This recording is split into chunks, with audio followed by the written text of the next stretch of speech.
Hey, it's Bruce, author of Freedom's Quest on Amazon. I feel rain coming, so I'll hurry this up. So I've been working on this obsidian blade this morning. A few hints. Okay, I got a glove on because I've already been cut. And normally I don't even bother with gloves, but obsidian is just demands. It's pretty brutal. Okay, so a couple other things. When you're chipping obsidian, which way is the wind going? As you chip, and you may not know it, but there's an invisible cloud of razor blades. So you want to gauge the wind and have the little clouds of glass blowing away from you. And also, you never want to do this inside for the same reason. So next, what you don't want to do is have anything below your blade when you're chipping on it, because I don't know how many blades I've broken because I just happen to have something odd under a file, a piece of wood underneath my chair.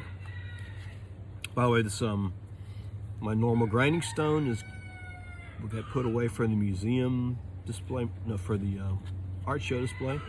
So this is just a ordinarily my hammer stone for breaking off chunks, but today it's also doing double duty as a grinder. Okay, 2 reasons you want to grind this. Simple reason is because this stuff will cut you. So I'm gonna get rid of any spiky, sharp edges. But the other thing is, and even more important, is it's called step fractures. In other words, when you're chipping, you don't want to chip on something too thin, because then you get a crumble, or you'll get a flake that only goes halfway across and stops, and then you have to spend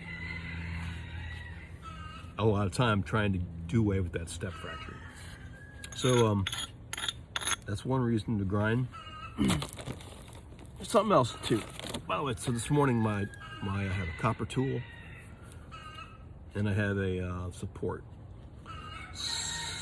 The all-important support. When you're working on any stone, you don't know it, but your hand is putting pressure on the rock, and so you want to be able to support it. A lot of times, what I use is a piece of tread off the interstate, and it looks pretty good.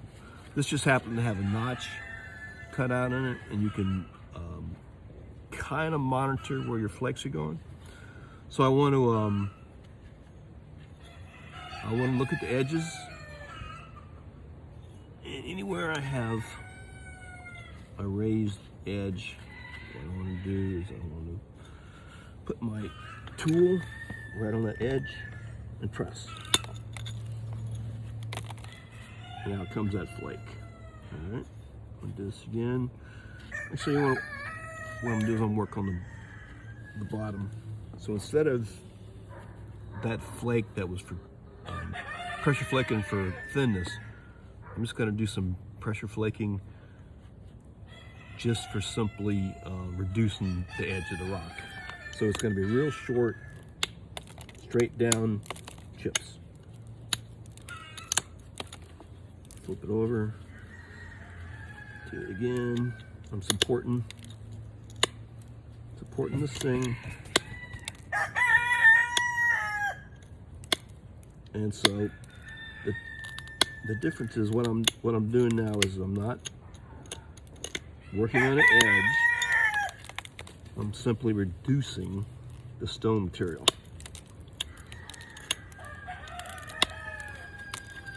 And I'm not going to worry about my final edge until that would be my very last step.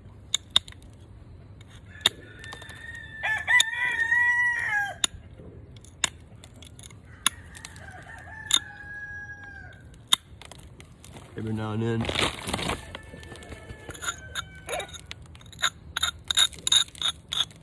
A, sharpness. B, step fractures. Okay, so once again, this is just shaping the blade. If I was going to do an actual chip to go across the surface, I would be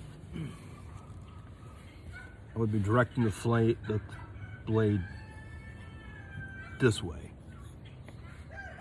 Instead, just right now, I'm directing the blade. I'm directing the chips straight down. So I said that wrong. It's okay.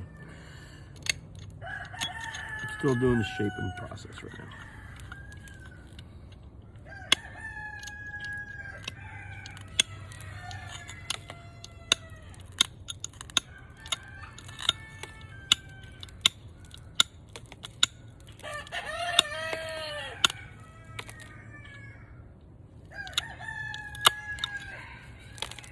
I see a bump.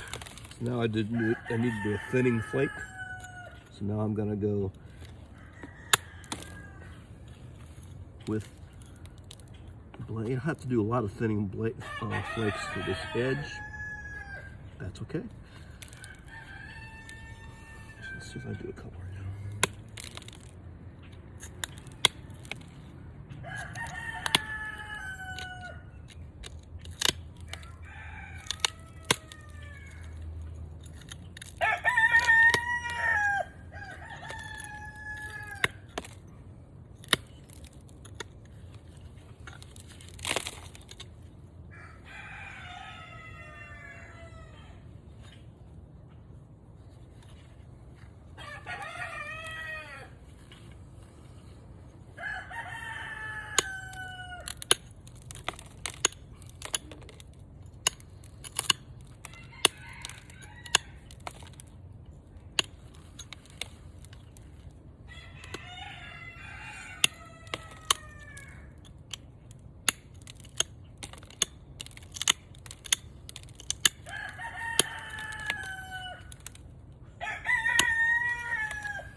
When I do my final edge work, I'll make a little dip on top, like a lot of the modern hunting knives. People seem to like that. And also when I do my final, I'll be doing fine edge work, but not there yet, not even close.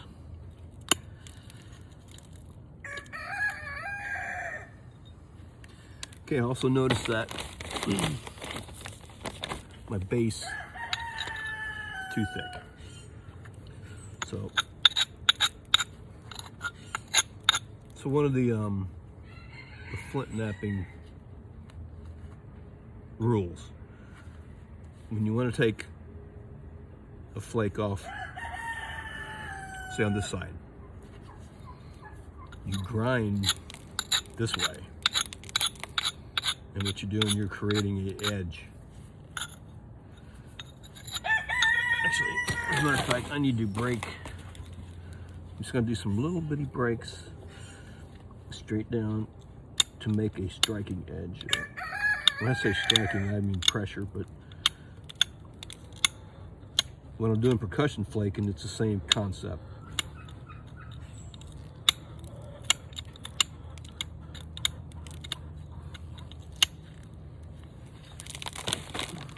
Made a little edge, now grind it.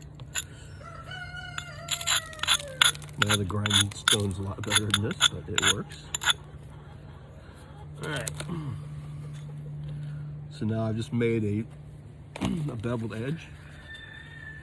I'm gonna go back, and you notice I put this out of the drop zone. Learned the hard way. Feel obsidian in my glove.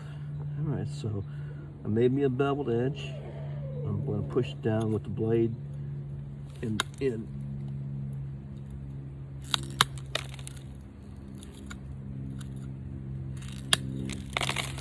Thinning it out.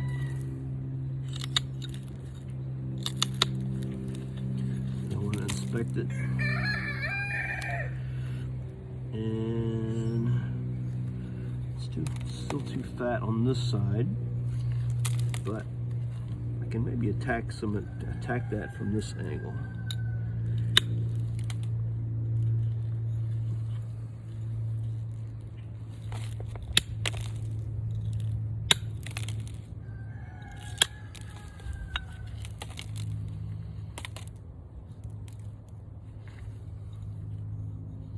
Actually, that thinned it up pretty good for sticking it in a piece of wood. Let's see what time am I at? 10 minutes. All right.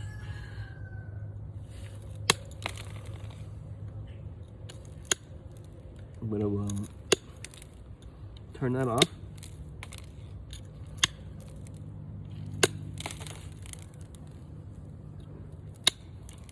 So I have another